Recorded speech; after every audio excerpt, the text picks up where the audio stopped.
अंकित और अनु भाई बहन थे। माँ बाप के देहांत के बाद बड़ी बहन अनु ने दिन रात मेहनत करके अंकित की देखरेख की और उसे पढ़ा लिखा कर पैरों पर खड़ा किया था। दोनों भाई बहन खुशी खुशी रह रहे थे। एक दिन, दीदी मुझे जॉब मिल गई है। अरे वाह भैया, तेरी मेहनत सफल हुई। मेरी मेहनत नहीं दीदी, आपकी मेहनत। अगर पापा के निधन के बाद मेरी जिम्मेदारी आप न उठाती तो ये सब नहीं हो पाता। मेरी सफलता सिर्फ आपके बलिदान की वजह से है दीदी। कुछ महीनों बाद अंकित की शादी सीमा से हुई। सीमा बड़ी ही चालाकी से अनु से मीठा मीठा बोलकर घर का सारा काम करवा लेती थी और खुद अंकित के साथ घुमा फिरा करती थी। वैसे तो वो सिर्फ खाना बनाने का काम ही घर में करती थी, लेकिन अब उसे उससे भी छुटकारा चाहिए था। इसीलिए एक दिन, दीदी मेरे हाथ का खाना अंकित को पसंद नहीं आता, क्या आप खाना बना दोगी प्लीज? अरे हाँ, ये भी कोई कहने की बात है, जरूर।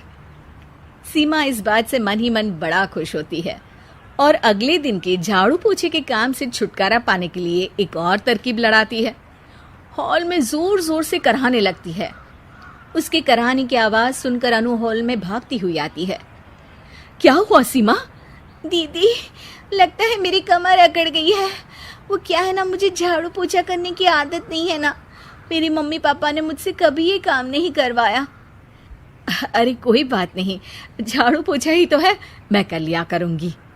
ऐसे ही धीरे धीरे सीमा ने घर के सारे कामों का बोझ अनु पर डाल दिया। घर का सारा काम अनु करती थी, फिर भी सीमा को अनु से छुटकारा चाहिए था। इसलिए एक दिन वो अंकित के ऑफिस से लौटने से ठीक पहले ढेर सारे कपड़े लेकर धोने का नाटक करने बैठ जाती है। अरे सीमा, इतने कपड़े? अब क्या करूं, अकेली पड़ जाती हूँ। करना तो मुझे ही है ना। अरे दीदी से मदद ले लेती। अच्छा, ताकि सारा जमाना कहे कि भाभी बड़ी ननद से काम करवा रही है।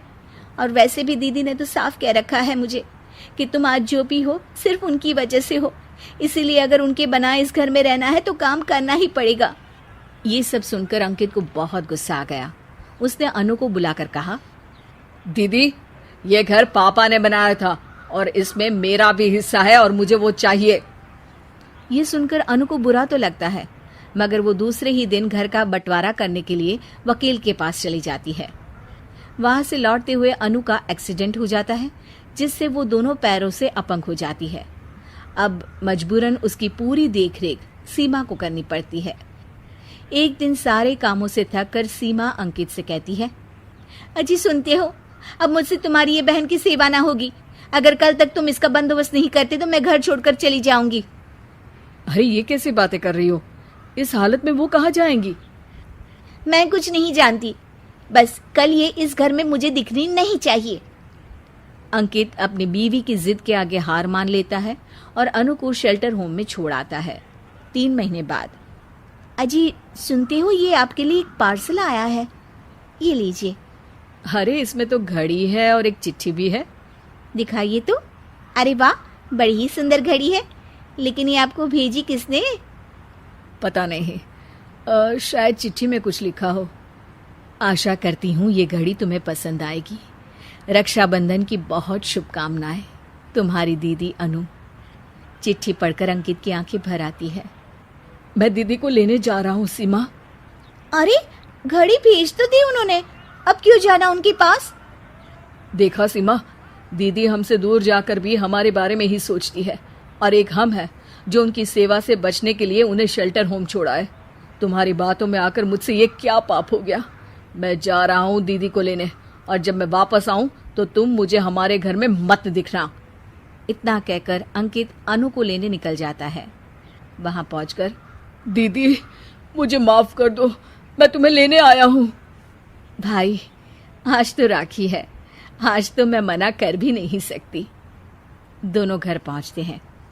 अरे सीमा, तुम अभी तक यहीं हो? निकल जाओ इस घर से। अरे वाह अंकित, फिर वही गलती कर रहे हो तुम। सीमा, तुम कहीं नहीं जाओगी। दीदी मुझे माफ कर दो, मुझसे गलती हो गई। सीमा, आज ये समय माफी मांगने का नहीं है, राखी की तैयारी करने का है। चलो तैयार हो जाओ, तुम्हारे भैया के घर भी तो जाना है ना। ये सुन सीमा अनु के गले लग जाती है।